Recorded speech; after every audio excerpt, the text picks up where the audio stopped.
So it's politic time. Now I'm in Kentucky, but like I said, where I am is where Kentucky, Tennessee, and Virginia meet. So actually, I get to hear all of the political ads for all of the different regions around here. So I actually have to see probably 3 or 4 times more political ads than most of you guys will ever have to see. And the big thing that politicians talk about around here is crime. Like, crime is so rampant. I could invite you over to my house. There isn't that much crime happening. And every time there is a call to the police department, we have like 5 or 6 police vehicles show up for every little thing that happens because really there's nothing happening. You know, whenever politicians talk to you about how they need to have more money for police and how they need to crack down on crime, because we are just got so many criminals out there. It's kind of nonsense. What it is every time a crime happens, you'll see it on the news, or you'll see it in social media, or you see something like that. So you're aware of it more, but there's not necessarily more crime that's happening. Uh, you have to take that with a grain of salt. So where I live, most of the cops here don't use their turn signals. Most of the cops here don't really obey the traffic laws the way they should, but they'll pull over people like crazy for stupid little dumb things. And they pull you over looking for, hoping and praying that there's a warrant out for your arrest so they can actually do something. There's not that much crime that's happening. And I don't care where you go, even if I went to New York, even if I went to Chicago, there's definitely pockets where crime's happening, but it's not to the rampant level that politicians would make you believe that it is. We don't have meth heads out here killing everybody. We really don't. There's people who are I hate to say it, there's people who are seriously into drugs, but usually they do a lot more damage to themselves than they ever do to a complete stranger. Most of the people that actually are doing bad stuff, they know the people that are doing it too. So there's not that big of a problem with crime.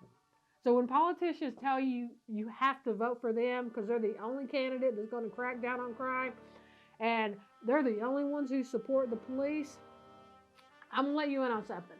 The people who want to defund the police, they don't necessarily want the police to go away. They want the police to be better. They want the system to be better. When you have police officers just driving around, harassing people, stalking people, profiling people, pulling people over for stupid, dumbass reasons, the average people in that neighborhood, in that community, in that small town or that city start to lose faith. They do. The police departments have a long way to go to get back the faith that they used to have. This didn't happen overnight. I was talking to a sheriff the other day, and he is telling me that he thought all those crazy people who wanted to defund the police were just nuts. And I said, well, I'm one of them, honey. And I am one of them. And I don't want to defund the police because I want people to lose their jobs. I want to defund the police because they get more and more money that could actually solve some issues in the communities. They get more and more money to keep bad cops on the payroll, to keep harassing people that don't need to be harassed. They don't effectively solve crimes.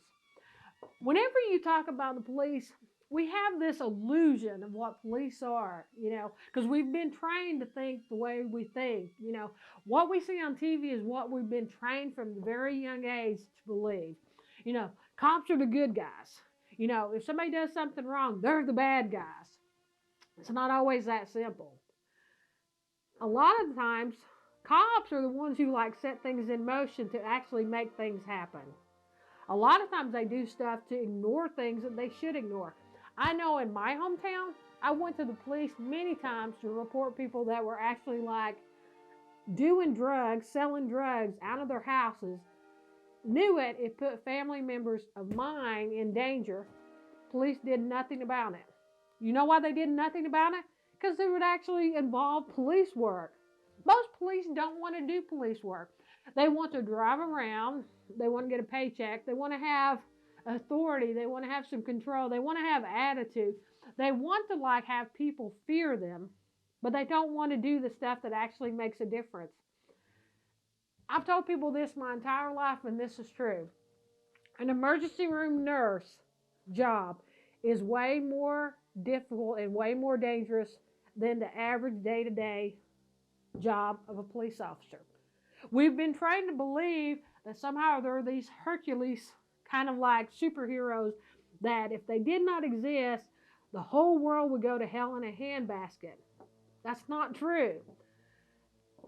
The people who want to defund the police, they don't necessarily want police departments to disappear. They want policing to be better. They want actually not all 911 calls to automatically have a police officer show up with a gun to make the situation worse. You know, most people who work in mental health, most people who work in healthcare, most people who work in social services know how to de-escalate a situation, know how to calm things down, know how to bring it down to a level that we can actually like do something to make it better. Most cops don't do that. Most cops want to cop this attitude like, you will respect me. You will do what I tell you to do because you are supposed to obey me. That's bullshit. That's stuff that you've been seeing on TV. You don't have to like be in fear of cops. Cops are public servants. They work for you. They are paid by taxpayers. You are the one that are the bosses, not them.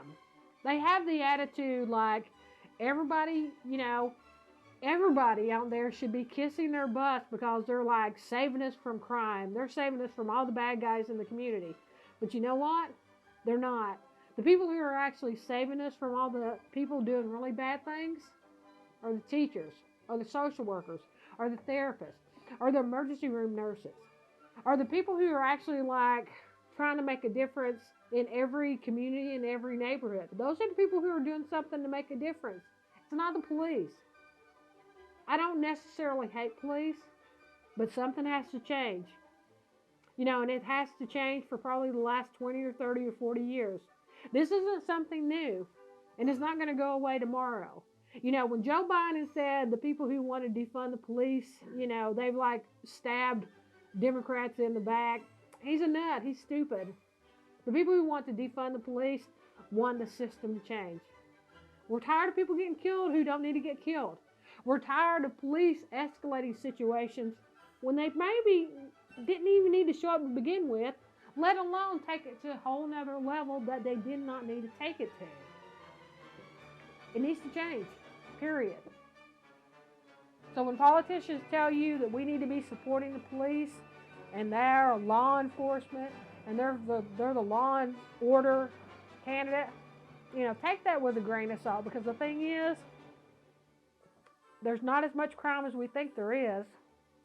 And somebody telling you they're for law and order, there's not many people who are that don't want to like have people like having some kind of orderly, normal kind of calm existence in communities. Most of us don't want to have chaos, but a lot of times the people who actually escalate the chaos are the police. They don't want to do the stuff that they need to do.